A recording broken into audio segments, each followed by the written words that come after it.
Next up, I have got Bad Shabbos. Bad Shabbos is directed by Daniel Robbins. There's a lot of people in it, so you would know. Let's get down the list here. Oh my gosh, I have too many people here. My notes are impossible to figure out who's who. David and Meg are your two main characters. I got Megan Leathers, and you've got John Bass as David and Meg.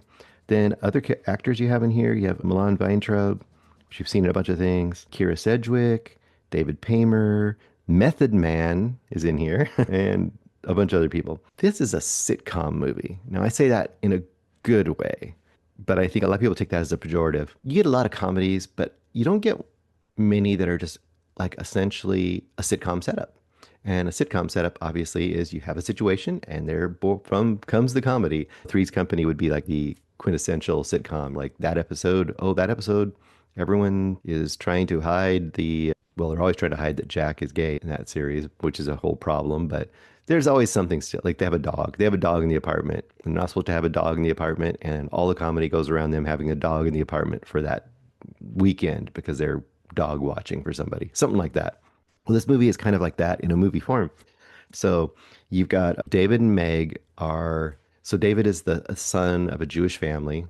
You probably guessed, Bad Shabbos, that they might be Jewish, that he's bringing his girlfriend, fiance, I should say, Meg, he's bringing his fiance to Shabbos. And that alone isn't really enough of the situation, although it would be somewhat because they've met her and they've accepted her, but also, and she's converting to Judaism. She's doing the teachings and learning about Judaism. So they've kind of already accepted her in that family. But in this particular Shabbos, her parents are going to come as well. So it's going to be the two sets of parents meeting each other. So of course, Meg and David are very nervous about this. There's a lot of like them worrying that, oh my gosh, could be a mess. These two families meeting in this religious-based dinner, and what's going to happen? And of course, they're in like a really rich, like, what's that? Upper East Side? I don't know. Somewhere in Manhattan, right next to Central Park. I'm not a knowledgeable person about that particular city. So other than to know that an apartment right next to Central Park is probably quite expensive. It's probably in the millions of dollars. But they're all going to meet there and have this dinner. Oh, Method Man. Where does Method Man come into this? Method Man is the doorman downstairs. And he seems to be very friendly with the family, especially the father, played by David Paymer. So anyway, you think like, well, that's the situation, right? You got these two families meeting and the comedy will come out of all the awkward situations there. Her parents are Catholic. And of course, the whole rest of the family is Jewish.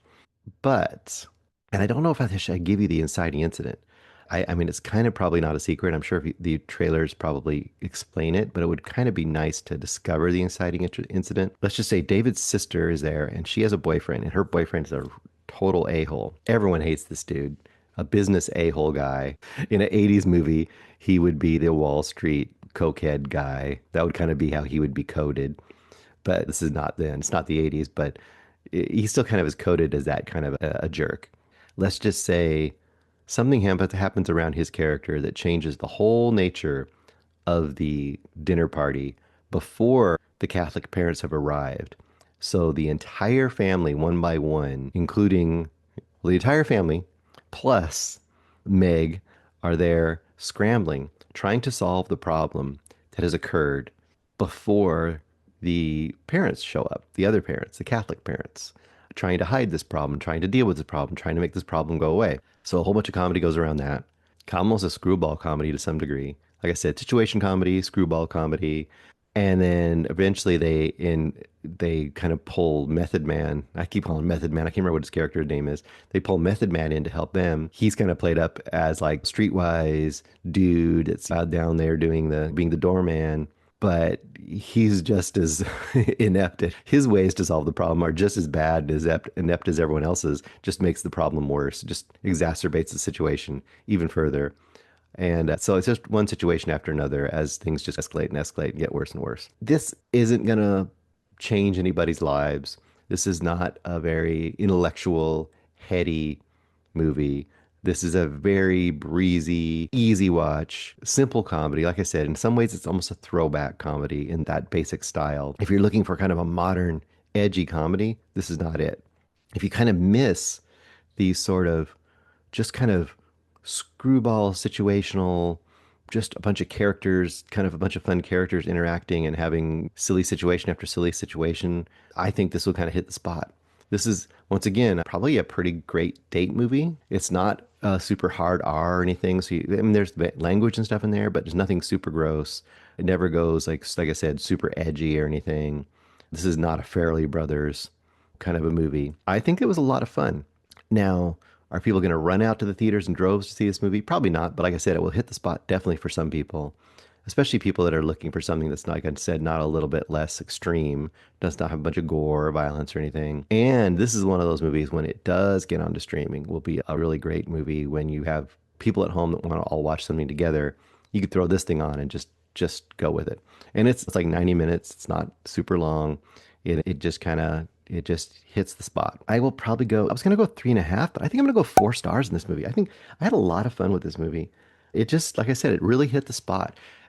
Once again, it might depend on your mood. If you're not in the mood for this kind of movie, it might not work for you. But I was really pleasantly surprised. And I think a lot of it has to do with that ensemble cast. And you could probably hear just some of those names and recognize them. Just such a likable and fun cast to have together. This movie kind of relies on that. Like, if you have all these characters together, you kind of want to enjoy spending your time with all these different characters. And I think they all do a really great job, even including Method Man. I mean, he has a couple standout moments as well. It was just a ton of fun. This is one of those things where you see it as a movie and you say, this could be like a bunch of characters in an ongoing series, and I could see it working. You could follow the different characters, have subplots every week. In this case, it's obviously just one situation that brings them all together. But I had a lot of fun with it. I'm gonna go 4 stars for Bad Shabbos. I hope I'm saying it right. I am no expert on pronunciation of this stuff. Hey guys, thanks so much for watching this video. For more movie and television reviews and interviews, please subscribe to my Deepest Dream channel. Like, comment, share, subscribe. And as always, thanks so much for your support. Take care.